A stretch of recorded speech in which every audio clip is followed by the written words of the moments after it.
जीवन बहुत से विरोधी आधारों पर निर्मित होता है।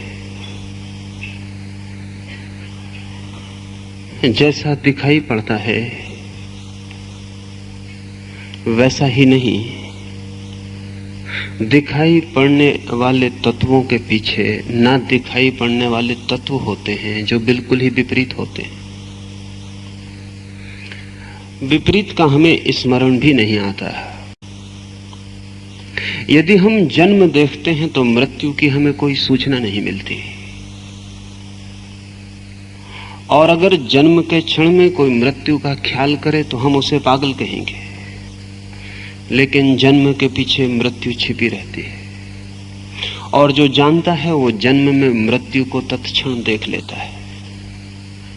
ऐसा ही जब कोई मर रहा हो तो उसकी मरण सैया के पास खड़े होकर हमें उसके जन्म का कोई भी ख्याल नहीं आता, लेकिन हर मृत्यु के पीछे जन्म की यात्रा शुरू हो जाती है। और जब कोई सुंदर होता है तो हमने कभी नहीं सोचा कि कुरूप हो जाएगा, और जब कोई युवा होता है तो हमने युवा के सौंदर्य में वार्धक्य के पदछाप नहीं सुने। और जब कोई सफल होता है तो असफलता निकट है ये हमारे स्मरण में नहीं आता।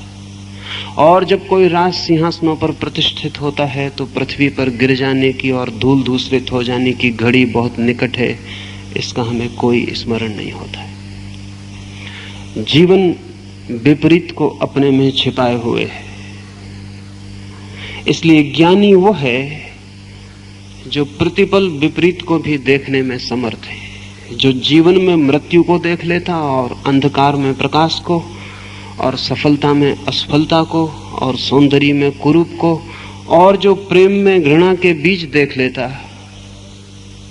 और जो प्रशंसा में निंदा की यात्रा देख लेता है, वही ज्ञानी है। लाओस से सूत्र में इस विरोध की तरफ सबसे गहरी खबर देता है। इस विरोध का सबसे गहरा तल क्या है? कभी आपने लोहार की दुकान पर धोखनी देखी है? लाओस से उसका उदाहरण लेता है।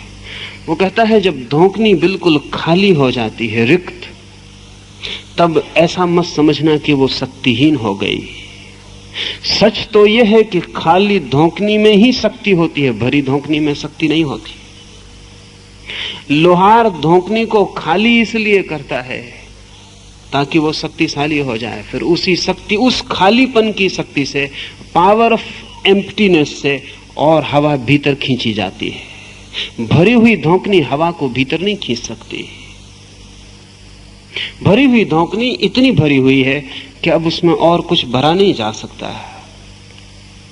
भरी हुई धोखनी भरे होने की आखिरी सीमा पर है, उसमें अब और शक्ति नहीं बचती। वो निर्वीर्य हो गई, वो निःशक्त हो गई, अब उससे कुछ काम नहीं लिया जा सकता। लेकिन जब लोहार की धोखनी खाली होती तब शक्तिशाली होती, अब उसे फिर भरा जा सकता है। मृत्यु के क्षण में आदमी की धोखनी दब गई, खाली हो गई, अब फिर जीवन प्रकट हो सकता है। मृत्यु के क्षण में जो हवा थी आपके भीतर निकल गई, अब आप फिर जीवन की हवाओं को भीतर भर सकेंगे। कभी आपने सोचा कि जब आपकी श्वास बाहर जाती है तभी आप जीवन को भीतर अपशोषित करने में समर्थ हो पाते हैं? जब श्वास आपके बाहर होती है तब आप शक्तिशाली होते हैं, खाली नहीं। श्वास से खाली होते हैं, लेकिन जीवन को खींचने की क्षमता आपकी प्रगाढ़ हो जाती है। लाओस से कहता है कि धोखनी जब खाली हो लोहार की तो ऐसा मत समझना कि शक्तिहीन हो गई। खींचेगी वायु को भीतर, फेंकेगी वायु को बाहर। वो जो खालीपन है वो भरे होने की तरफ एक कदम है। लेकिन हमें खालीपन में सिर्फ खालीपन दिखाई पड़ता है, और भरेपन में सिर्फ भरापन दिखाई पड़ता है। लाओस से कहता है खालीपन भरेपन की तरफ एक कदम है, और भरापन खाली होने की पुनः तैयारी है। और जीवन के ये दाएं और बाएं पैर हैं, एक पैर से जीवन नहीं चलता। श्वास भीतर आती है वो भी जीवन का एक पैर है, और श्वास बाहर जाती है वो भी जीवन का एक पैर है। अगर दो श्वास को देखें तो ख्याल में आ जाएगा कि बाहर जाती श्वास मौत जैसी है, भीतर आती श्वास जन्म जैसी है। जो लोग श्वास के विज्ञान को गहराई से जानते हैं वो कहते हैं हर श्वास पर हम मरते हैं और पुनर्जीवित होते हैं। लेकिन मृत्यु का अर्थ शक्तिहीन हो जाना नहीं है। मृत्यु का अर्थ केवल इतना ही है कि हम पुनः शक्तिशाली होने के लिए तैयार हो गए। हमने पुराने को फेंक दिया और नए को भरने की हमारी क्षमता फिर स्पष्ट हो गई है। लाओस से कहता है कि स्वर्ग और पृथ्वी के बीच भी अस्तित्व धोखनी की भांति चलता है।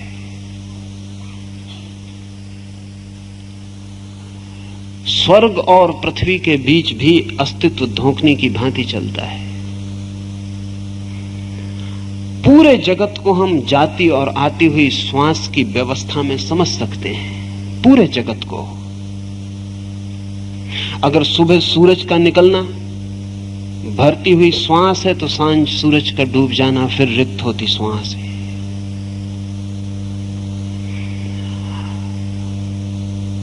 पूरा जगत श्वास से स्पंदित है, धोंकने की भांति। और अभी लाओसे को तो ख्याल में भी नहीं हो सकता था। अभी आइंस्टीन और उसके साथियों की सतत खोज का जो परिणाम है वो ये है कि एक नवीनतम ख्याल फिजिक्स ने जगत को दिया, और वो है एक्सपेंडिंग यूनिवर्स का। अब तक हम सोचते थे कि जगत स्थिर है, लेकिन अब वैज्ञानिक कहते हैं जगत एक्सपेंडिंग है, विस्तार होता हुआ है। जैसे कि कोई बच्चा अपने रबर के गुब्बारे में हवा भर रहा हो और गुब्बारा बड़ा होता जाए, ऐसा जगत रोज बड़ा हो रहा है। जितनी देर हम यहां बोलेंगे उस बीच जगत बहुत बड़ा हो चुका होगा। प्रति सेकंड लाखों मील की रफ्तार से जगत बड़ा हो रहा है। उसकी जो बाहरी परिधि है वो आगे फैलती जा रही है। तारे एक दूसरे से दूर होते जा रहे हैं। जैसे कि एक छोटा रबर का फुग्गा है, उसको हम फुलाएंगे तो उसकी परिधि पर दो बिंदु अगर बने हो तो जैसे जैसे फुग्गा फूलता जाएगा दोनों बिंदु दूर होते जाएंगे, फुग्गा बड़ा होता जाएगा, बिंदु दूर होते जाएंगे। सब तारे एक दूसरे से दूर होते जा रहे हैं, केंद्र से परिधि दूर होती जा रही है। लेकिन एक बड़ी कठिनाई में आइंस्टीन ने पश्चिम के विज्ञान को डाल दिया, और वो ये कि इसका अंत क्या होगा और ये कहां होगा समाप्त, ये एक्सपेंशन कहां जाके बंद होगा, और बंद होगा तो इसके बंद होने के कारण क्या होंगे। अभी तक पश्चिम के पास दूसरी बात का ख्याल नहीं है। लाओसे से मिल सकता है, उपनिषदों से मिल सकता है। वो दूसरा ख्याल यह है कि जगत का फैलाव भरती हुई श्वास है, लेकिन जो चीज फैलती है फिर वो सिकुड़ती है, फिर लौटती हुई श्वास भी होगी। पश्चिम का विज्ञान अभी फैलती हुई श्वास के ख्याल पर पहुंच गया, अभी लौटती हुई श्वास का ख्याल और आना जरूरी है। पूरब के मनीषी कहते रहे हैं कि उस फैलते हुए एक्सपेंशन को हम कहते हैं सृष्टि, और जब सिकुड़ती है सृष्टि, श्वास जब बाहर जाने लगती तो हम उसे कहते हैं प्रलय। जब जगत पूरा फैल जाता है तो अनिवार्यतया वापस लौटना शुरू हो जाता है। जैसे आपने श्वास भर ली और आपके फेफड़े फैल गए, और फिर श्वास निकलनी शुरू होगी और फेफड़े सिकुड़ जाएंगे। भारत ने तो बहुत अद्भुत बात कही है। उसने तो एक सृष्टि के काल को ब्रह्मा की एक श्वास कहा है। उसे हम यूं कह सकते हैं, अस्तित्व की एक श्वास। जब ब्रह्मा श्वास लेता है तो जगत खिल जाता, फैल जाता है, और जब ब्रह्मा श्वास छोड़ता है तो सब सिकुड़ के अपने बीच में चला जाता है। लाओस से कहता है पृथ्वी और स्वर्ग के बीच में ऐसी ही धोखनी के श्वास का खेल है, और पृथ्वी और स्वर्ग के बीच में जितनी वस्तुएं हैं सभी इस द्वंद से घिरी रहती हैं, फैलना, सिकुड़ना। लाओस से ये क्यों कहना चाहता होगा? लाओस से इसलिए कहना चाहता है कि अगर आप फैलने के लिए बहुत आतुर हैं तो सिकुड़ने की तैयारी रखना। अगर आप जीवन को पाने के लिए बहुत उत्सुक हैं तो मरने की तैयारी रखना। अगर सुंदर होने की बहुत चाह है तो कुरूप होने के आप बीज बो रहे हैं। अगर सफल आप होना चाहते हैं तो असफलता की सीढ़ियां आप निर्मित कर रहे हैं।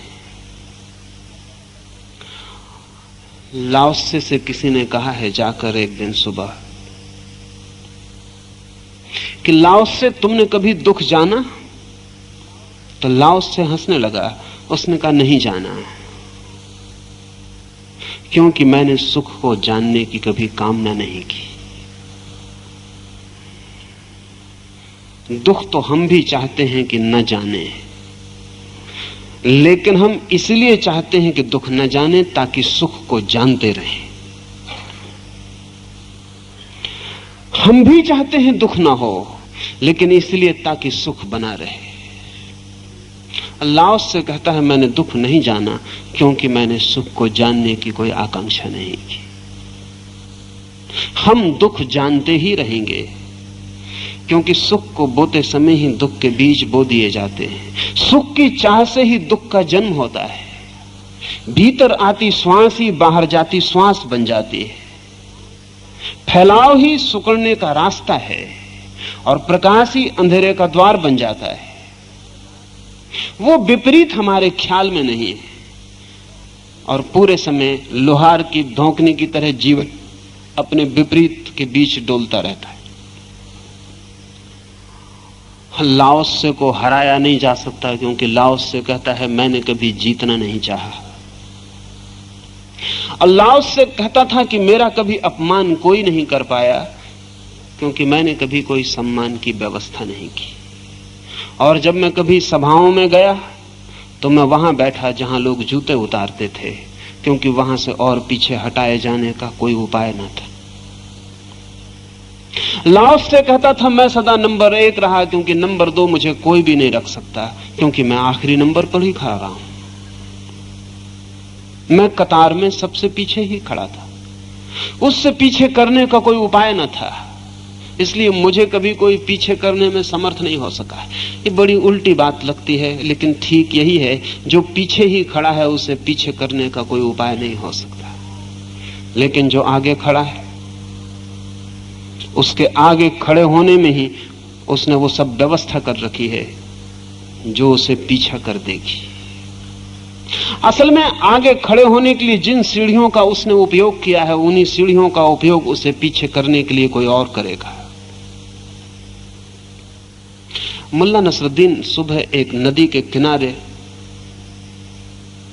मछलियां पकड़ रहा है। उसने कुछ केकड़े भी पकड़ लिए। एक छोटी सी बाल्टी में उसने 4-6 केकड़े भी डाल दिए।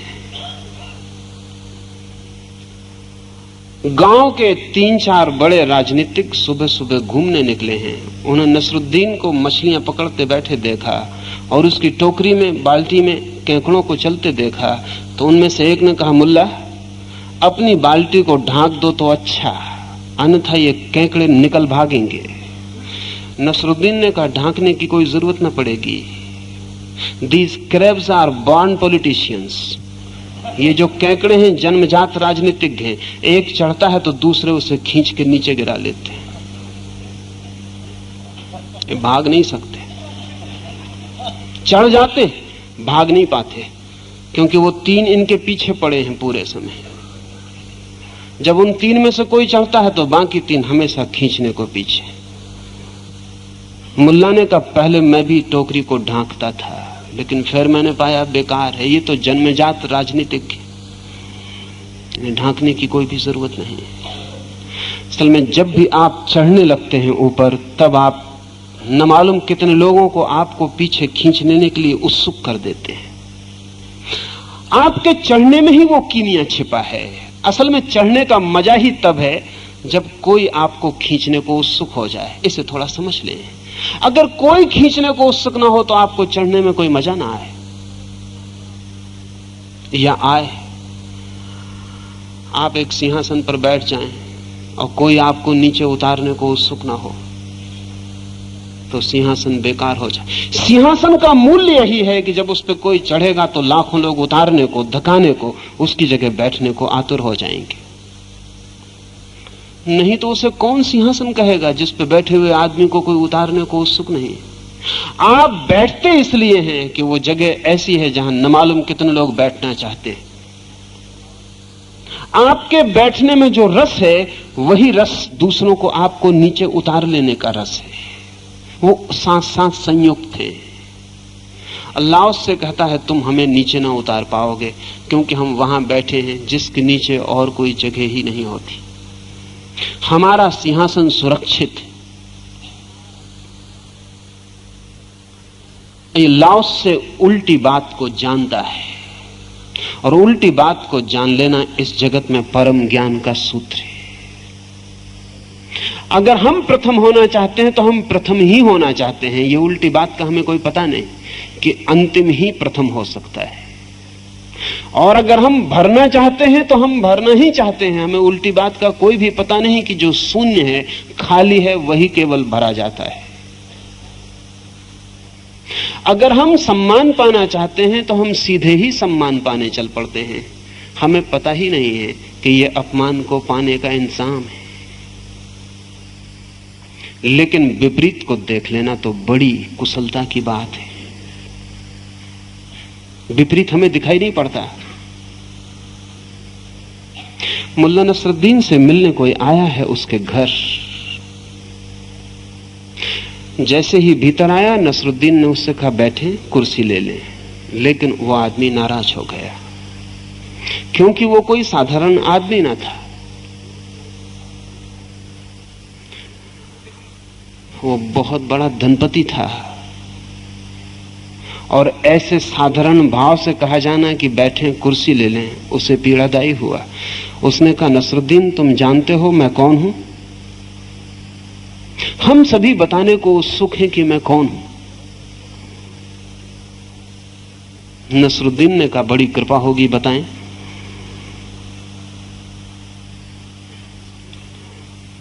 उस आदमी ने कहा कि तुम्हें पता है कि इस नगर में मुझसे बड़ा धनशाली कोई भी नहीं। नसरुद्दीन ने कहा क्षमा करें, मुझे पता नहीं था। Then you can take 2 chairs. तब आप 2 कुर्सियों पर बैठ जाएं। और मैं क्या कर सकता हूं? 2 कुर्सियों पर तो बैठा भी नहीं जा सकता, चाहे आप कितने ही बड़े आदमी हों। लेकिन 2 कुर्सी पे बैठने का मन होता, तब एक तरकीब है, कुर्सी के ऊपर कुर्सी रख के बैठा जा सकता। उस आदमी ने कहा तुम पागल तो नहीं हो नसरुद्दीन, 2 कुर्सी पे मैं कैसे बैठूंगा? नसरुद्दीन ने कहा मैं तरकीब भी बताता हूं। आप एक कुर्सी के ऊपर दूसरी कुर्सी रख लें, उस पर चढ़ के बैठ जाएं। सिंहासन कई कुर्सियां हैं, एक के ऊपर एक। बहुत कुर्सियों पे बैठना हो, इस हाल में जितनी कुर्सियां सब पे बैठना हो तो बहुत मुश्किल है। फिर एक के ऊपर एक कुर्सी रखी जा सकती है, वर्टिकल। सिंहासन का मतलब है हजारों कुर्सियां जिसके नीचे हैं, लाखों कुर्सियां जिसके नीचे हैं। लेकिन जितने लोग उन कुर्सियों पर दब जाएंगे वो आपकी ऊपर की कुर्सी को फेंकने की कोशिश में लगे ही रहेंगे। खाली कुर्सियों पर बैठने में कोई भी मजा नहीं है। आदमी असल में आदमी के ऊपर बैठना चाहता है, खाली कुर्सी पर बैठने से क्या फायदा होगा? आदमी आदमी के ऊपर बैठना चाहता है। लेकिन जितनी आपकी कुर्सी ऊपर होती जाती है उतने आप खतरे में पड़ते जाते हैं, क्योंकि उतने ही लोग आपके नीचे दबते चले जाते हैं, वो आपको फेंक कर रहेंगे। इसलिए दुनिया में पहली कुर्सी सुरक्षित नहीं है, सबसे ज्यादा असुरक्षित जगह है। लाओस से कहता है लेकिन हमारा सबका मन चीजों को सीधे पाने का होता है, क्योंकि हमें विपरीत का कोई भी पता नहीं।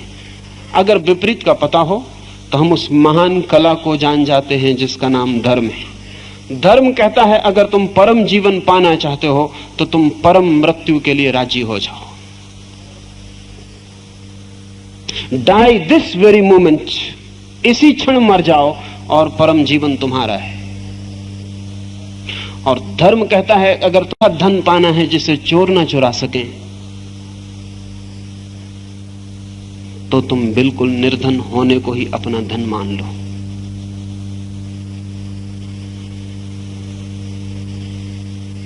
और अगर तुम्हें ऐसी प्रतिष्ठा चाहिए जिसके विपरीत कोई उपाय नहीं है,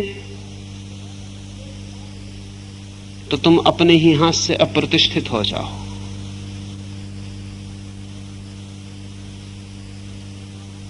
जापान में एक फकीर हुआ है लिंची। जब वो मरा तब वर्षों बाद लोगों को पता चला कि उसने अपने ही बाबत बहुत सी गलत खबरें जाहिर कर रखी थी।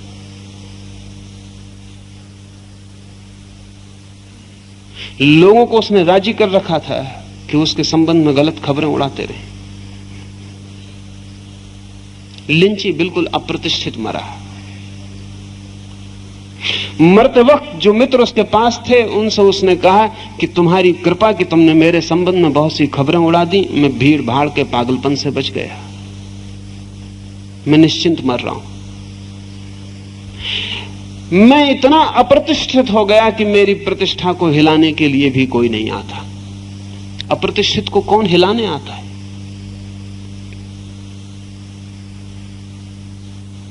लेकिन प्रतिष्ठित को लोग हिलाने पहुंच जाते हैं। उसकी प्रतिष्ठा ही आकर्षण बन जाती है कि हिलाने को आओ। लाओस से कहता है इस अस्तित्व में विरोधी श्वास चल रही है जैसे धोंकनी चलती हो लोहार की। इसमें वो एक बात पर जोर देता है कि जब धोंकनी खाली हो, इसे रिक्त कर दो, फिर भी इसकी शक्ति अखंडित रहती है। जब धोंकनी बिल्कुल रिक्त होती है तब यह मत समझना कि उसकी शक्ति टूट गई।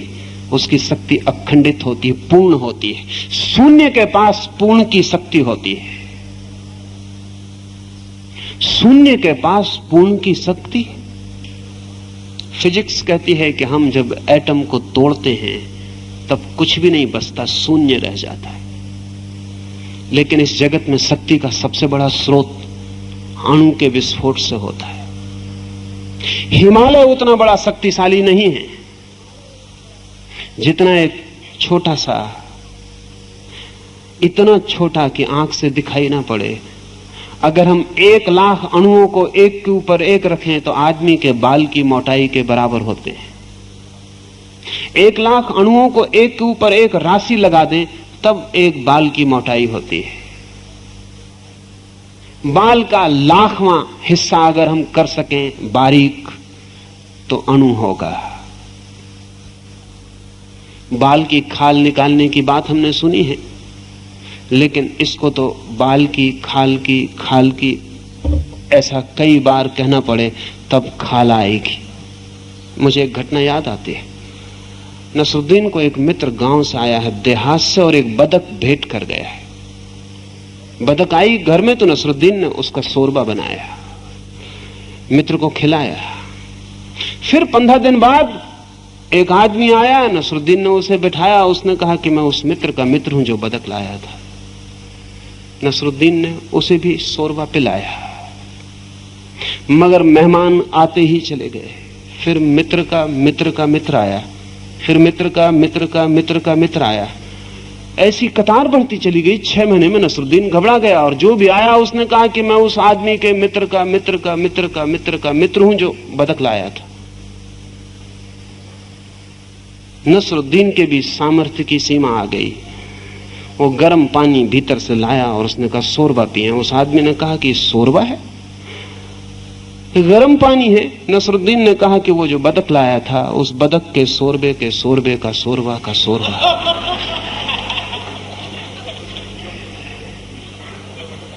6 महीने हो गए बतख आए हुए। अब तुम अगर बतख का शोरबा चाहते हो तो बड़ी गलती बात है। जितनी यात्रा मित्र से तुम्हारी हो गई उतनी ही बतख से शोरबे की हो गई। अगली बार आओगे ठंडा पानी मिलेगा, गर्म भी नहीं रह जाएगा, क्योंकि यात्रा लंबी होती जा रही है। अगर हम अणु को सोचें तो बाल की खाल भी नहीं है, बहुत लंबी यात्रा है। 1,00,000 बार हम बाल को छीलते चले जाएं तब जो बचेगा कुछ। अब तक अणु को देखा नहीं जा सका, नहीं खाली आंख से ही नहीं, यंत्र की आंख से भी अणु को देखा नहीं जा सका है। और वैज्ञानिक कहते हैं कि अणु के संबंध में हम जो कुछ कहते हैं वो ठीक वैसा ही है जैसा पुराने धार्मिक लोग ईश्वर के संबंध में कहते थे। हमने देखा नहीं है, लेकिन कुछ बातें ऐसी हैं जो कि अणु को मानने से हल हो जाती हैं, इसलिए हम मानते हैं। ऐसा ही धार्मिक लोग कहते थे। ईश्वर को देखा नहीं है, लेकिन उसके बिना बहुत सी बातों के सवाल मिलने मुश्किल हो जाते हैं, उसको मान लेते हैं तो सवाल मिल जाते हैं। अजम्पशन है।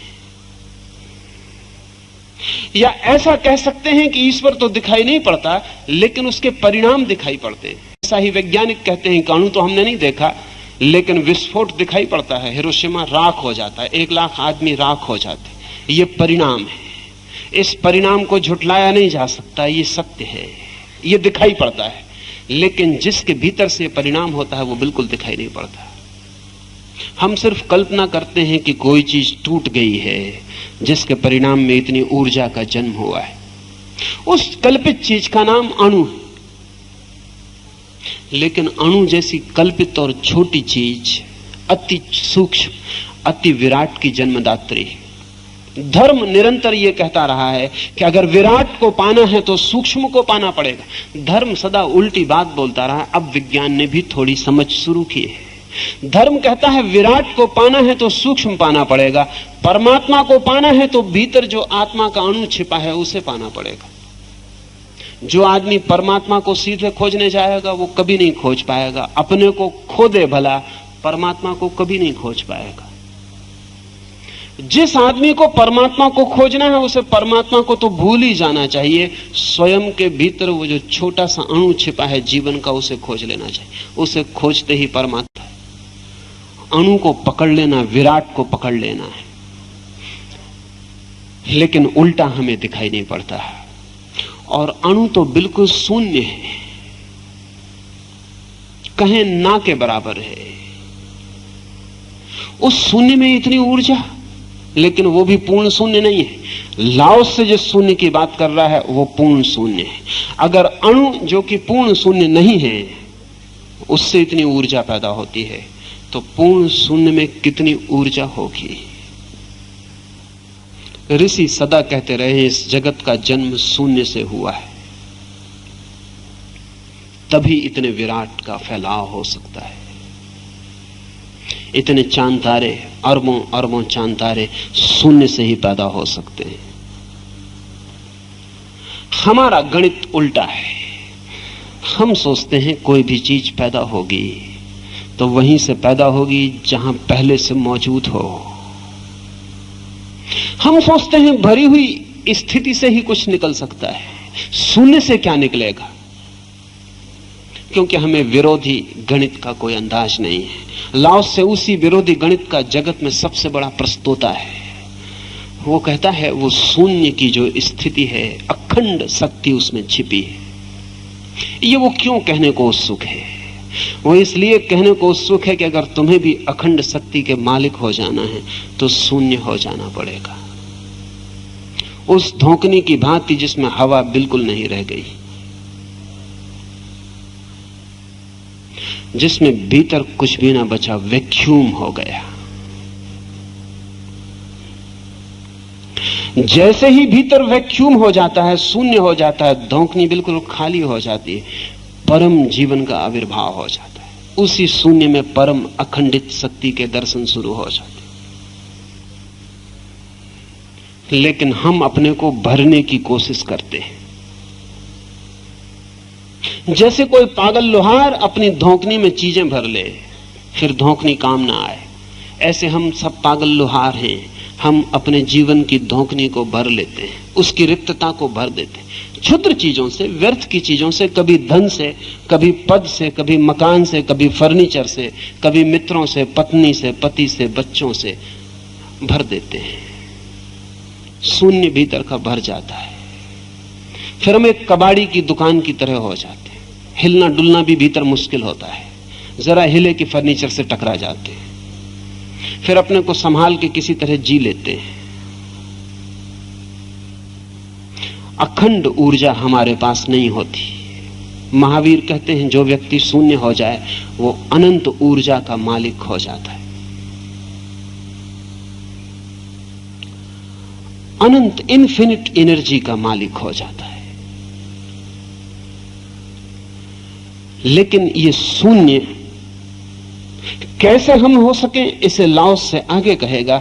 अभी वो इतना ही कहता है कि शून्य की महिमा को समझ लेना जरूरी है, भरने के पागलपन को समझ लेना जरूरी है, शून्य की महिमा को समझ लेना जरूरी है। जगत में जितनी भी गहरी प्रक्रियाएं पैदा हुई हैं, चाहे उन्हें कोई योग कहे, चाहे ध्यान कहे, चाहे तंत्र कहे, चाहे प्रार्थना कहे, पूजा कहे, वे सभी पद्धतियां आदमी को रिक्त करने की पद्धतियां हैं।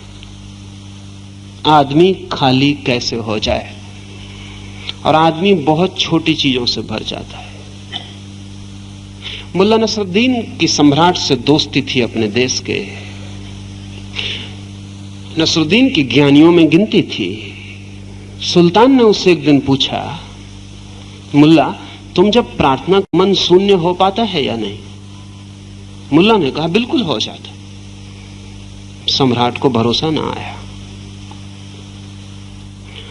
उसने कहा सच? तो इस शुक्रवार तुम नमाज करके सीधे मस्जिद से मेरे पास आ जाना और तुम्हारे ईमान का भरोसा करूंगा। सच सच मुझे बता देना। अगर तुमने सच सच बता दिया तो तुम्हें, वो अपने गधे पर बैठकर आया था, तुम्हें फिर आगे से गधे की सवारी ना करनी पड़ेगी। मेरे अस्तबल का जो सबसे शानदार जानवर है, सबसे शानदार घोड़ा है, वो मैं तुम्हें भेंट कर दूंगा। नसरुद्दीन ने कहा जरा देख सकते हैं उस घोड़े को? नसरुद्दीन ने घोड़े को देखा, तबीयत उसकी लार लार हो गई। उसने कहा कि बड़ी मुश्किल में डाल दिया। खैर शुक्रवार हाजिर हो जाऊंगा। प्रार्थना करके नसरुद्दीन आया। दरवाजे पर सम्राट ने घोड़ा बांध रखा था और नसरुद्दीन से कहा ईमानदारी से कहो, प्रार्थना में कोई विचार तो नहीं आए? खाली थे तुम? नसरुद्दीन ने बिल्कुल खाली था। आखिर में जरा एक झंझट आई। सम्राट ने पूछा वो झंझट क्या थी? नसरुद्दीन ने कहा वो ये थी कि घोड़ा तो दोगे सही, कोड़ा भी दोगे कि नहीं? साथ में कोड़ा भी दोगे कि नहीं? बस इस कोड़े ने मुझे परेशान कर दिया। लाख उपाय किया अल्लाह को याद करने का, लेकिन कोड़े के सिवाय कुछ याद ना आया। बस एक ही बात पकड़ी रही कि घोड़ा तो दे दोगे, लेकिन घर तक जाने के लिए कोड़े की भी जरूरत पड़ेगी। वो दोगे कि नहीं?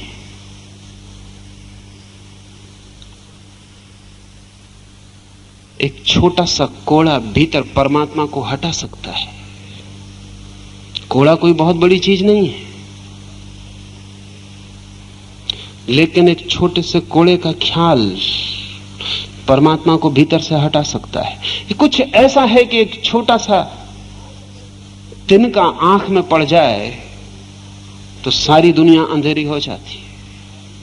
और अगर हिमालय दिखाई पड़ता था तो एक छोटे से तिनके के आंख में पड़ जाने से हिमालय फिर दिखाई नहीं पड़ता। एक छोटी सी तिनके की आड़ में पूरा पर्वत छिप जाता है। छोटा सा विचार भीतर से शून्य को खाली कर देता है। शून्य को भरने के लिए क्षुद्रतम चीज भी काफी है, और हम सब भीतर भरे हुए हैं। वो हमारा भीतर भरा होना ही हमारे दरिद्र और भिखारी होने का कारण है। भीतर जो शून्य हो जाता है वो सम्राट हो जाता है। सम्राट होने का एक ही उपाय है कि भीतर हम शून्य हो जाएं, खाली रिक्त आकाश की तरह स्पेस रह जाए। और जितना बड़ा भीतर आकाश होता है उतनी ही महान ऊर्जा का जन्म होता है। इस जगत में जो भी महान घटनाएं घटती हैं वे शून्य से घटती हैं। मैडम क्यूरी को कोई पूछता था कि तुमने, वो पहली महिला थी जिसने नोबेल प्राइज पाई, तुम्हें नोबेल प्राइज मिल सकी, तुमने इसके लिए क्या किया? तो क्यूरी ने कहा जब तक मैंने कुछ किया तब तक नोबेल प्राइज तो दूर, मुझे कुछ भी नहीं मिल पाया। और जो नोबेल प्राइज मुझे मिली है वो मेरे करने से नहीं मिली, मेरे भीतर शून्य में कुछ हुआ। मैडम क्यूरी को जिस गणित के आधार पर नोबेल प्राइज मिली वो उसने रात आधी नींद में उठकर कागज पर लिखा था। वो वर्षों से मेहनत कर रही थी और सफल नहीं हो पाई थी, थक गई थी। उस सांझ उसने तय किया कि अब ये बात ही छोड़ देनी चाहिए, और आधी रात उसकी नींद टूट गई। वो नींद में उठी, उसने टेबल पर कुछ लिखा, वापस सो गई। सुबह उसे याद भी नहीं था कि वो रात कब उठी, उसने क्या लिखा। लेकिन सुबह जब टेबल पर उसने सवाल का हल पाया तो चकित रह गई। वो नहीं कह पाई जीवन में कि ये मेरे द्वारा किया गया है, ये भीतर के शून्य से आया है। आइंस्टीन ने मरने के पहले अपने वक्तव्यों में बार बार कहा है कि जो भी मैंने जाना वो जब तक मैंने जानने की कोशिश की मैं नहीं जान पाया। जब मैंने कोशिश छोड़ दी तो पता नहीं भीतर के स्पेस से, भीतर के आकाश में वो आविर्भूत हुआ। जिस व्यक्ति ने नोबेल प्राइज पाई अणुओं की श्रृंखला के ऊपर, वो श्रृंखला उसे रात सपने में प्रकट हुई। उसे भरोसा भी कि सपने में अणुओं की श्रृंखला की कड़ी दिखाई पड़ सकती है, वो उसे सपने में ही दिखाई पड़ी। इस जगत में आज तक जो भी श्रेष्ठतम घटित हुआ है वो शून्य से घटित हुआ है, चाहे बुद्ध में, चाहे महावीर में, चाहे लाओत्से में, या चाहे आइंस्टीन में। निजिंस्की कहा करता था कि जब मैं नाचता हूं, जब तक मैं नाचता हूं तब तक नाचना साधारण होता है, और जब मेरे भीतर का शून्य नृत्य को पकड़ लेता है तब नाचना असाधारण हो जाता है। एक दिन घर लौट के उसकी पत्नी ने निजिंस्की को कहा कि आज तुम ऐसे नाचे हो कि मैं रो रही हूं अपने मन में कि तुम भी एक अभागे आदमी हो कि तुमने भर निजिंस्की का नाच नहीं देखा। आज तुम ऐसे नाचे हो कि तुम अकेले अभागे आदमी हो। निजिंस्की ने कहा तू गलती में है, मैंने भी देखा। उसकी पत्नी ने कहा मैं कैसे मानूं, तुम कैसे देख सकोगे? निजिंस्की ने कहा कि जब तक मैं नाचता हूं शुरू के थोड़े क्षणों में तब तक मैं नहीं देख पाता, लेकिन फिर भीतर का शून्य नृत्य को पकड़ लेता, तब तो मैं दूर खड़े होकर ऑब्जर्वर हो जाता हूं, फिर तो मैं देख पाता हूं। निजिंस्की दुनिया का अकेला नर्तक था जिसको ऐसा लोगों का ख्याल है ग्रेविटेशन का असर नहीं पड़ता था। जब वो नाचता था तो अनेक बार हवा में उछल जाता था, और वो अकेला नर्तक था जो जमीन तक लौटने में बड़े आहिस्ते आता था, जैसे कोई पंखा गिर रहा हो, कोई पक्षी का पंख गिर रहा हो। आदमी की तरह नहीं गिरता था, पक्षी के पंख की तरह। चकित थे लोग, और निजिंस्की से पूछते थे कि यह असंभव है बात, क्योंकि शरीर पर तो ग्रेविटेशन काम करता है, शरीर तो किसी का हो जमीन खींचेगी। निजिंस्की कहता था जब तक मैं होता हूं तब तक काम करता है, लेकिन जब शून्य पकड़ लेता है तब ग्रेविटेशन का मुझे पता नहीं चलता। मैं जमीन पर ऐसे उतरने लगता हूं जैसे हल्का हो गया हूं, वेटलेस। भीतर एक शून्य है। जब भी कोई महान नृत्य पैदा हुआ है तो उससे, कोई महान काव्य पैदा हुआ है तो उससे, कोई महान अंतर्दृष्टि उपलब्ध हुई है तो उससे। विज्ञान जन्मता है उस शून्य से, धर्म जन्मता है उस शून्य से, कला पैदा होती है उस शून्य से। लेकिन हम अहंकार से भरे लोग उस महान के निकट कभी भी नहीं पहुंच पाते, किसी भी द्वार से नहीं, क्योंकि हम कभी शून्य नहीं हो पाते। हम कभी आकाश में उड़ नहीं पाते, क्योंकि हम इतने पत्थर से भरे हैं अपने ही भीतर कि वो पत्थरों का वजन हमें जमीन पर कसे रखता है। लाओस से कहता है शून्य अखंड ऊर्जा है। लाओस से निरंतर एक कहानी कहा करता था। वो कहा करता था कि मैंने उस संगीतज्ञ का नाम सुना जिसने वर्षों से कोई गीत नहीं गाया, तो मैं उस संगीतज्ञ की खोज में गया। क्योंकि ऐसे आदमी को लोग संगीतज्ञ क्यों कहते हैं जिसने वर्षों से कोई गीत नहीं गाया। और जब मैं उस संगीतज्ञ के पास पहुंचा तो न तो उसके पास कोई साज था, न कोई सामान था, वो एक वृक्ष के नीचे बैठा था। और मैंने उस संगीतज्ञ से पूछा, सुना है मैंने कि तुम बहुत बड़े संगीतज्ञ हो, लेकिन कोई साज सामान नहीं दिखाई पड़ता। उस संगीतज्ञ ने कहा, साज सामान की तभी तक जरूरत थी जब तक संगीत खुद पैदा ना होता था और मुझे पैदा करना पड़ता था। अब संगीत खुद ही पैदा होता है। गाता था तब तक जब तक गीत स्वयं ना आते थे, अब गीत स्वयं आ जाते। लाओत्से ने कहा, लेकिन मुझे सुनाई नहीं पड़ता। संगीतज्ञ ने कहा, रुकना पड़ेगा, मेरे पास रुको, धीरे धीरे सुनाई पड़ने लगेगा। और लाओत्से संगीतज्ञ के पास रुका और संगीत सुनकर लौटा। जब उसके शिष्यों ने पूछा कि सुना संगीत, कैसा था संगीत, लाओत्से ने कहा वो संगीत शून्य का था, वहां शब्द नहीं थे, वहां शून्य का सन्नाटा था। और आज मैं तुमसे कहता हूं कि जिस संगीत में शब्द होते हैं वो संगीत नहीं, केवल शोरगुल है। संगीत तो वो है जहां शब्द शून्य हो जाते हैं, मौन सन्नाटा ही रह जाता है। शोरगुल है जहां शब्द है वहां। पर आपको ख्याल में ना होगा, संगीत, अभी आप सितार सुनते थे, अगर आप समझते हो कि जब सितार पर एक ध्वनि उठती है तब संगीत होता है, तो आप गलती में हैं। जब सितार पर एक ध्वनि उठती है और दूसरी ध्वनि उठती है और तीसरी ध्वनि उठती है, उनके बीच जो गैप होते हैं, संगीत वही है, वो जो खाली जगह होती है। इसलिए जो ध्वनियों को सुनता है वो संगीत नहीं सुनता, वो केवल स्वर सुन रहा है। जो दो स्वरों के बीच में खाली जगह को सुनता है वो संगीत को सुनता है। जितना महान संगीत होता है उतना खाली जगह पर निर्भर होता है। शुबर्ट के संबंध में मैंने सुना है कि वो अपना वायलिन बजा रहा था। शुबर्ट जब भी बजाता था तो बीच में लंबे इंटरवल होते थे। एक संगीत का शिक्षक जैसे दयनीय होते हैं वैसा ही शिक्षकों को सब कुछ पता होता है जो बेकार है। वो नियम उन्हें पूरे पता होते हैं, नियम के बाहर जो सार्थक है उसका उन्हें कोई पता नहीं होता। शिक्षक सामने ही बैठा था, शुबर्ट ने बजाना शुरू किया, फिर शुबर्ट रुक गया, हाथ उसके ठहर गए और तार मौन हो गए। क्षण, 2 क्षण, 3 क्षण उस शिक्षक को लगा कि शायद यह आदमी भूल गया, अटक गया। उसने कहा जो आता हो वो बजाओ। शिक्षक ने कहा जो आता हो वो बजाओ, छोड़ो जो ना आता हो। शुबर्ट ने अपनी आत्मकथा में लिखा है कि पहली दफे मुझे पता चला कि मैं किन लोगों के सामने बजा रहा हूं, क्योंकि जो मैं बजा रहा था वो तो केवल द्वार था। जब मैं रुक गया था तब संगीत था। लेकिन वो शिक्षक बोला अगर ना आती हो ये हर, ये गीत, ये लय ना आती हो तो दूसरा शुरू करो। कहते हैं शुबर्ट ने उस दिन वहीं अपना साज पटक दिया और घर लौट गया और दोबारा उसने साज हाथ में नहीं लिया। लाखों लोगों ने प्रार्थना की, उसने कहा कि नहीं, किन के सामने बजाता हूं, इन्हें संगीत का कोई पता ही नहीं। ये समझते हैं स्वरों के शोरगुल को संगीत, वो तो केवल प्रारंभ है,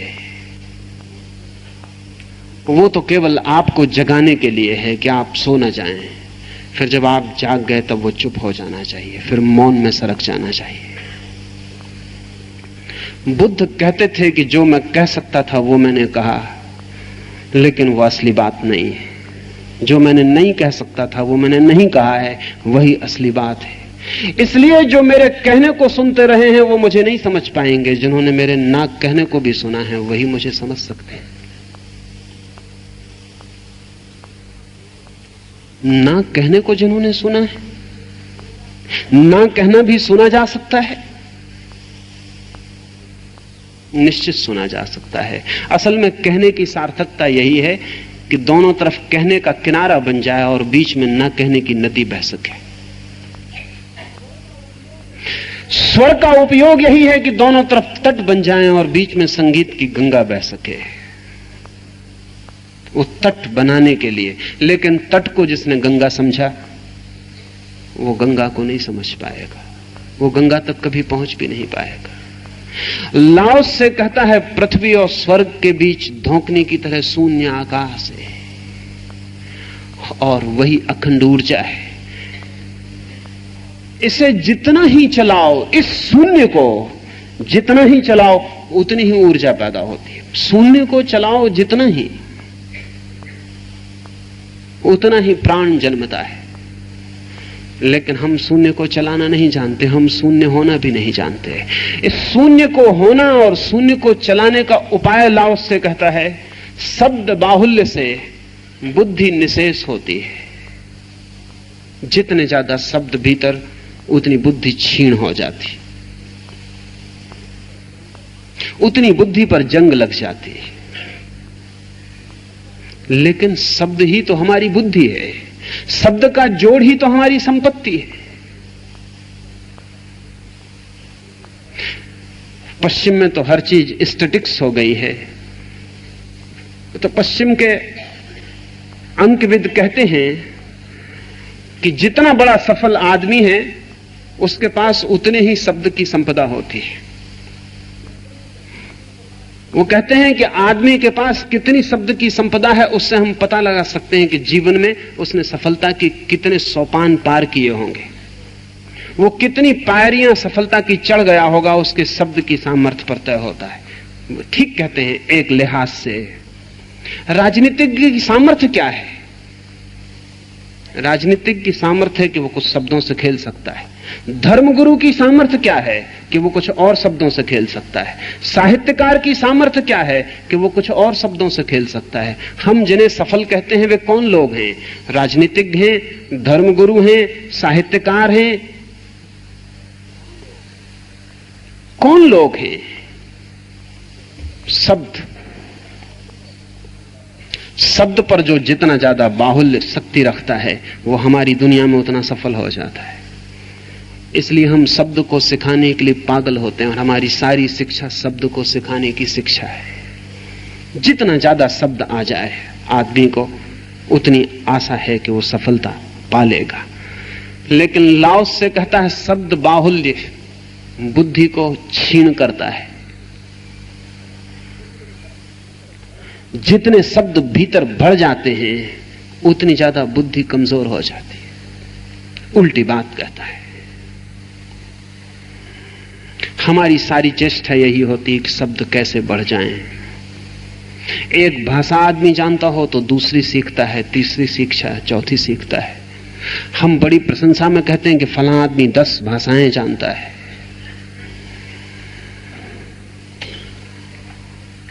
एक आदमी पंडित है, हम कहते हैं उसे वेद कंठस्थ है, उपनिषद मुखाग्र है, गीता पूरी दोहरा सकता है। क्यों? शब्द की संपत्ति है उसके पास। लेकिन शब्द का कोई मूल्य है बड़ा? शब्द का कोई अर्थ है बड़ा? शब्द में कुछ सब्सटेंस है? शब्द में कुछ सार है? इतना ही सार है जैसे प्यास लगी हो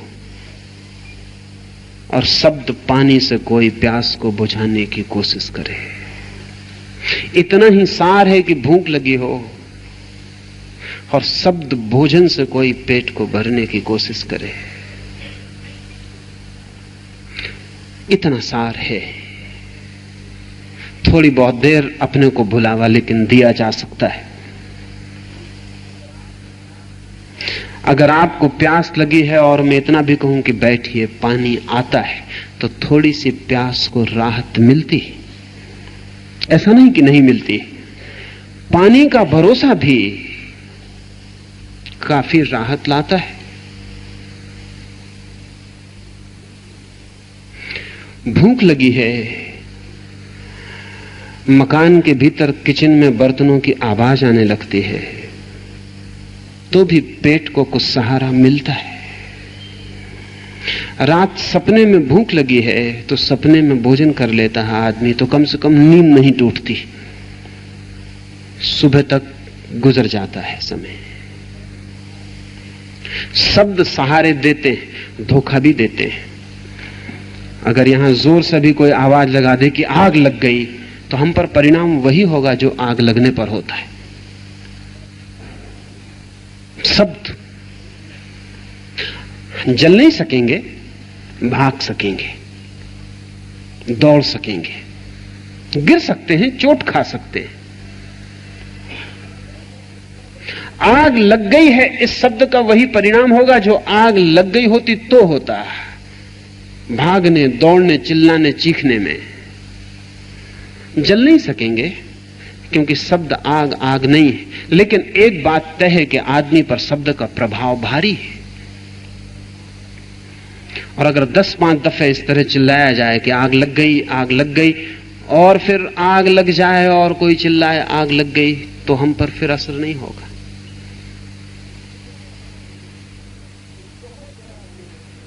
एक बहुत बड़ा मनोवैज्ञानिक बहुत धन कमा लिया, तो सोचा उसने कि अब विश्राम करे। तो एक छोटे गांव में उसने जमीन ले ली, शौकिया खेतीबाड़ी करके कुछ कमाने का सवाल ना था, कमाई पूरी हो चुकी थी, जरूरत से ज्यादा हो चुकी थी। इस समय सबसे बड़ी कमाई उनकी ही हो सकती है जो लोगों के पागलपन को राहत देते हैं, क्योंकि जमीन पर आज सर्वाधिक पागल लोग हैं। इस वक्त सबसे बड़ी कमाई का जो संभावना है वो हीरे की खदानों में नहीं, आदमी की खोपड़ी में है। आदमी पागल हुआ जा रहा है, और मनोवैज्ञानिक कुछ पागलों को ठीक कर पाते हो ऐसा प्रमाण अब तक मिला नहीं। हां, इतना हो पाता है कि पागल को आश्वस्त कर पाते हैं। अगर 2 साल किसी साइकियाट्रिस्ट के पास कोई पागल जाए तो ऐसा नहीं कि 2 साल बाद वो ठीक हो जाता है, बल्कि ऐसा कि 2 साल बाद वो कहने लगता है ये पागलपन स्वाभाविक है।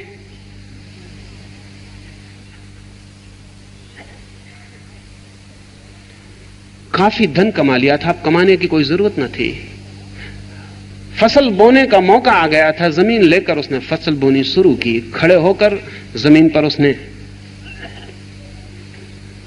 जमीन खुदवा डाली, बखर चलवा दिए, दाने फेंके, लेकिन सारे गांव के कौवे आके उसके खेत के दाने चुनने लगे।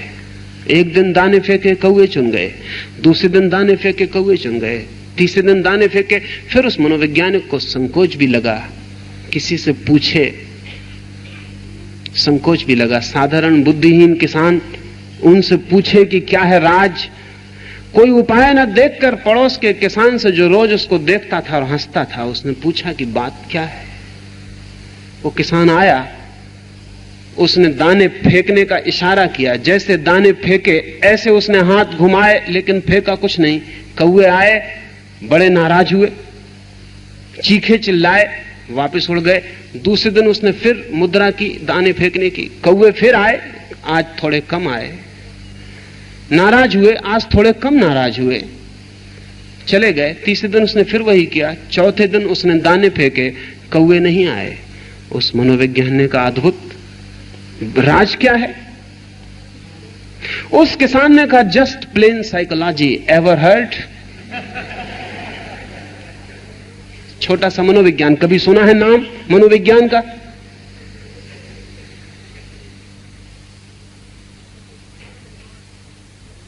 खाली हाथ 3 दिन, कौवे भी समझ गए कि खाली हाथ है। लेकिन आदमी बहुत अद्भुत है, जन्म जन्म तक शब्दों में जीता है। जस्ट प्लेन साइकोलॉजी कि शब्द खाली हैं, समझ में नहीं आता। शब्द के भीतर कुछ भी नहीं है, समझ में नहीं आता। कोई आपसे कह देता है नमस्कार, मन मान लेता है कि श्रद्धा मिली। श्रद्धा इतनी आसान चीज नहीं है नमस्कारों से मिल जाए। अक्सर तो यह होता है कि श्रद्धा को छिपाने का ढंग है नमस्कार। कहीं चेहरे का असली भाव पता ना चल जाए, आदमी हाथ जोड़कर नमस्कार कर लेता है, या हाथ जोड़ने में वो दूसरा आदमी चूक जाता है असली आदमी को देखने से कि असली आदमी क्या सोच रहा था, मन में सोच रहा था इस दुष्ट की शकल सुबह सुबह कहां दिखाई पड़ गई। नमस्कार करने में उस आदमी को धोखा हो जाता है, नमस्कार देख के अपने रास्ते पर चला जाता है। आप रास्ते पर रोज निकलते हैं और एक आदमी आपको प्रीति कर लगता है, जब भी आप कहते हैं हेलो, वो भी जोर से हेलो करके जवाब देता है। आज सुबह उसने जवाब नहीं दिया, पता है आपको क्या होगा? आपका सब रुख बदल जाएगा। आपने कहा हेलो, उस आदमी ने कोई जवाब नहीं दिया, वो चला गया। आप उस आदमी का इतिहास फिर से लिखेंगे अपने भीतर कि अच्छा, तो एक मकान खरीद लिया तो अकड़ आ गई, ये मकान बहुत पहले खरीद चुका है, इसका आपको कभी ख्याल ना आया था।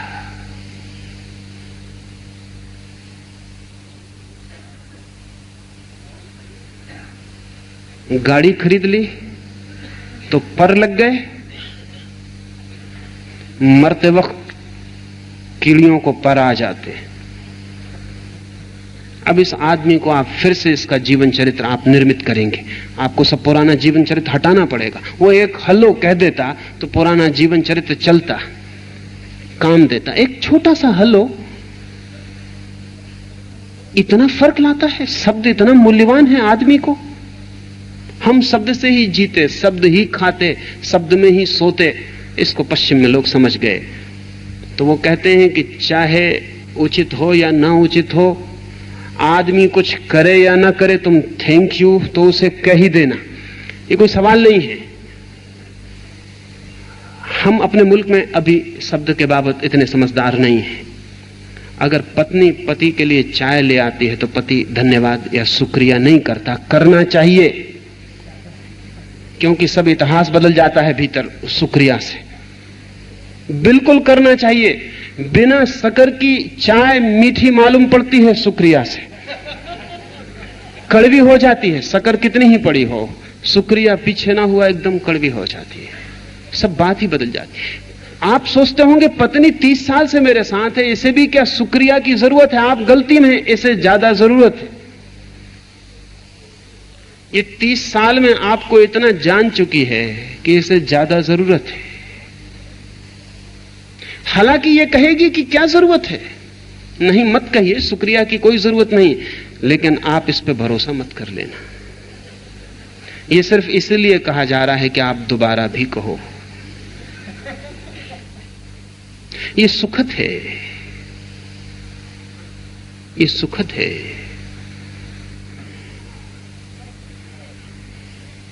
शब्द हमारा जीवन बन गया है। वही कोई कह देता है बहुत प्रेम करता हूं आपको, सब कुछ बदल जाता है भीतर। अंधेरी रात एकदम पूर्णमासी हो जाती। किसी ने कह दिया बहुत प्रेम करता हूं आपको, और हो सकता है वो किसी फिल्म का डायलॉग ही दोहराते हों।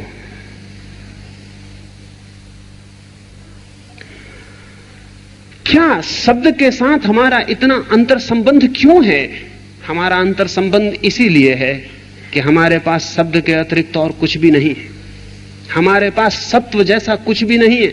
हम बिल्कुल खाली, खाली लाओसे के अर्थों में नहीं, शून्य के अर्थों में नहीं, खाली दरिद्र और दीन के अर्थों में,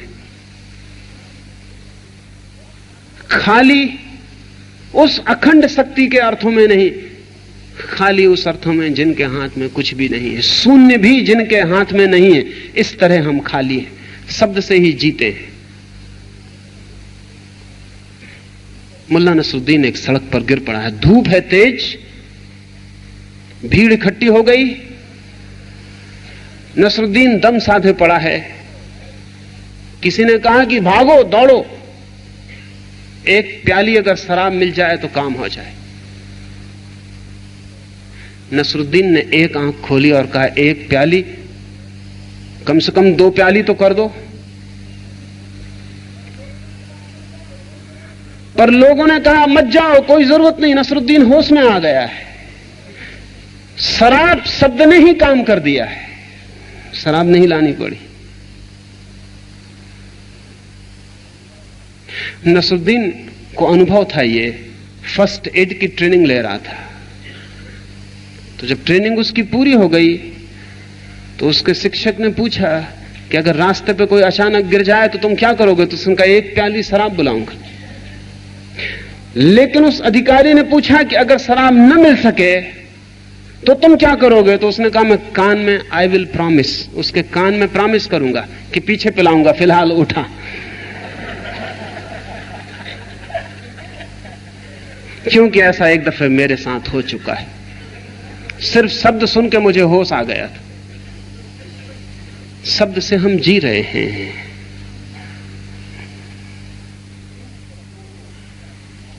इन शब्दों को कहता है लाओसे कि केवल हमारी बुद्धि क्षीण होती है।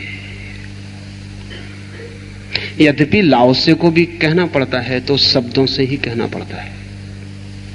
लाओसे भी बोलता है तो शब्द से ही बोलता है। इससे एक बड़ी भ्रांति होती है। वो भ्रांति ये होती है कि लाओसे भी तो शब्द से ही बोलता है और शब्द के खिलाफ बोलता है। निश्चित ही अगर हमें दूसरे से कुछ कहना है तो शब्द का उपयोग है, लेकिन हम इतने पागल हो गए हैं कि हमें अपने से भी कुछ कहना है तो भी हम शब्द का ही उपयोग करते हैं। अपने से कहने के लिए तो शब्द की कोई भी जरूरत नहीं है। हम भीतर अपने से ही बोलते रहते हैं। 24 घंटे आदमी बोल रहा है। जब दूसरे से बोल रहा है तब तो बोल ही रहा है, जब किसी से नहीं बोल रहा तो अपने से ही बोल रहा है, अपने को ही बांट के बोलता रहता है।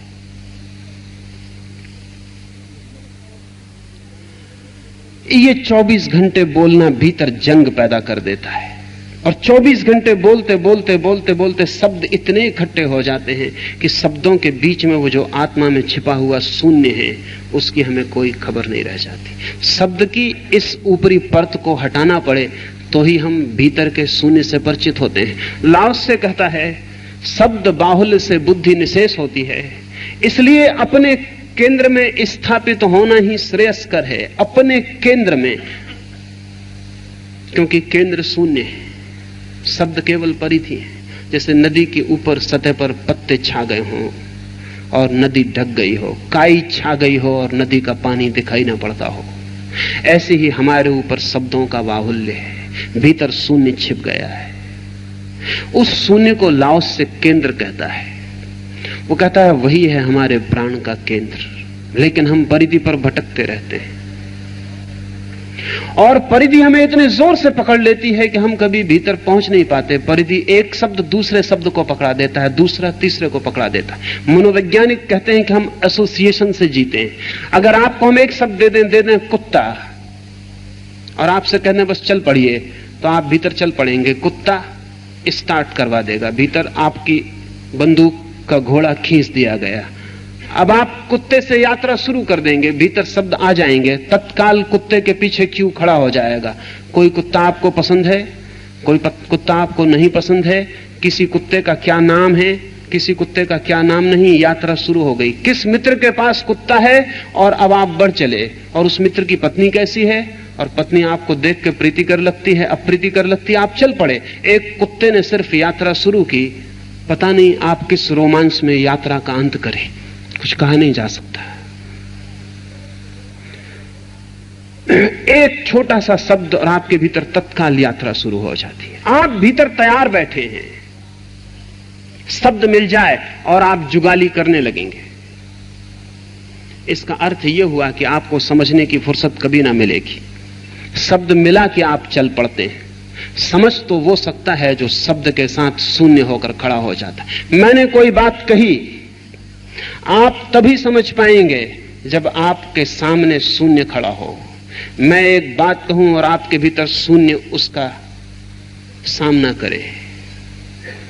जैसे दर्पण के सामने मैं आ जाऊं तो दर्पण मेरी तस्वीर को देख ले। अगर आपका हृदय शून्य हो तो जो मैं कहूं वो भी आपको सुनाई पड़ जाए, और जो मैंने नहीं कहा वो भी सुनाई पड़ जाए। जो मैं दिखाई पड़ता हूं वो भी दिखाई पड़ जाए, और जो मैं दिखाई नहीं पड़ता हूं वो भी दिखाई पड़ जाए। लेकिन आपके भीतर इतने शब्द भरे हैं कि जब भी मैं कुछ कहूंगा आप मुझे सुनने को नहीं रुकेंगे। आपने सुना भी नहीं कि आप जा चुके यात्रा पर। आपके भीतर शब्दों की कतारबंद यात्रा शुरू हो गई। आप सोचने लगे गीता में भी यही कहा है, कुरान में भी यही कहा है, ये तो मेरे धर्म के खिलाफ हो गया, ये बात मैं नहीं मान सकता हूं। एक दिन एक छोटी सभा में मैं बोल रहा था। एक ही आदमी मुसलमान था, वो मेरे सामने ही बैठा था। थोड़े ही लोग थे, कोई 50 लोग थे। मैं जो भी बोलता था वो मुसलमान मित्र बिल्कुल सिर हिलाते थे कि बिल्कुल ठीक। वो मेरे सामने ही बैठे थे, बिल्कुल ठीक। जो भी मैं बोलता था वो सिर हिलाते, बिल्कुल ठीक। मैंने कहा कि क्या ऐसी भी कोई बात कह सकता हूं जिसमें कि इनका सिर ना हिले।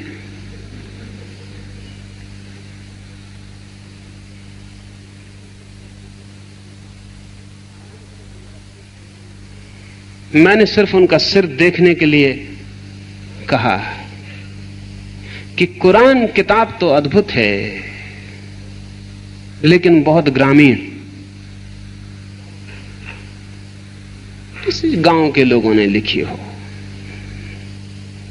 उनका सिर बिल्कुल हिलने लगा कि नहीं।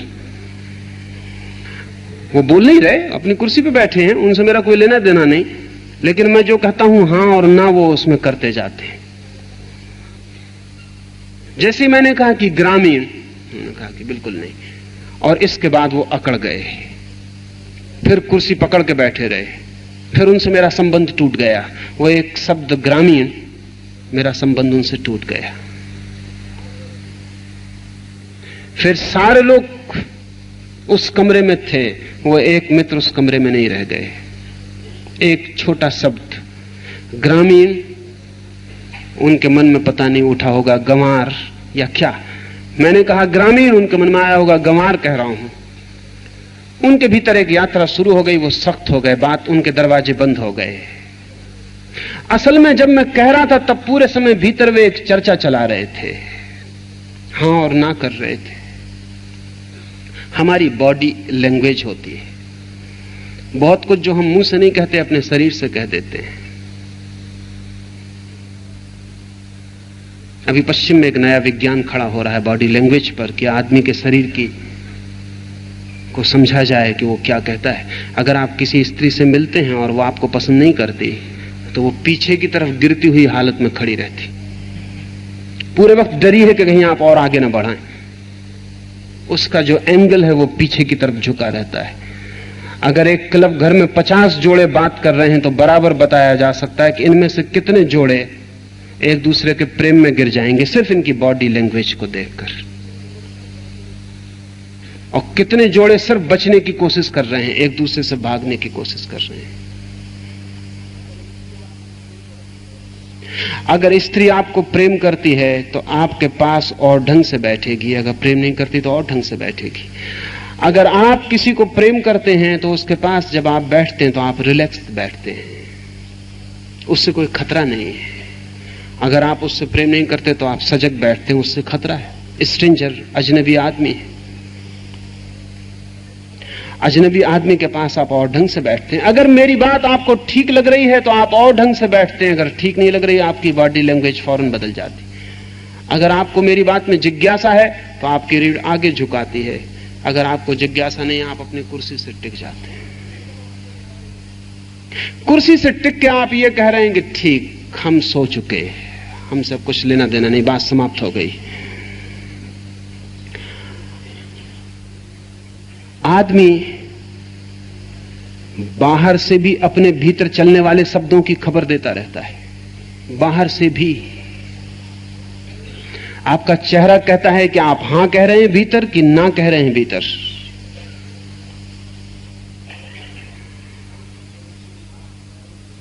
दुकान पर सेल्समैन आपके चेहरे को देखता रहता है।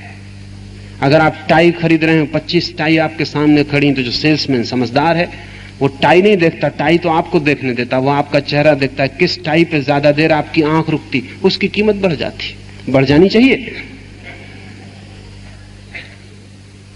आपकी आंख हर जगह ज्यादा देर नहीं रुकती, आंख के रुकने की सीमाएं हैं। अगर आप किसी आदमी को जरा ही ज्यादा देर घूर कर देखें तो झगड़ा शुरू हो जाएगा, क्योंकि इस आंख की सीमा है। जब आप सिर्फ देखते हैं, जस्ट लुकिंग, एक फिरती हुई नजर, उसका कोई मतलब नहीं होता। लेकिन जब आप रुक कर देखते हैं उसका मतलब होता है पसंदगी शुरू हो गई, दूसरा आदमी बेचैन हो जाता है। आप जब भीतर बोल रहे हैं, आपके भीतर जब यंत्र चल रहा है शब्दों का, तब बाहर भी आपके शरीर, आपकी आंख सब तरफ से प्रकट होता रहता है।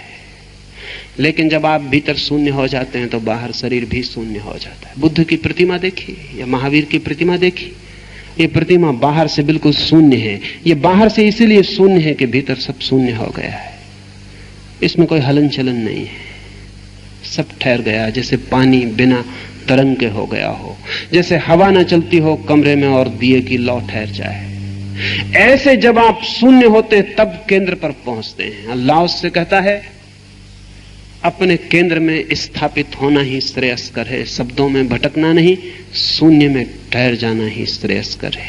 आज इतना ही, शेष हम कल, लेकिन अभी जाएंगे नहीं। एक 5 मिनट कीर्तन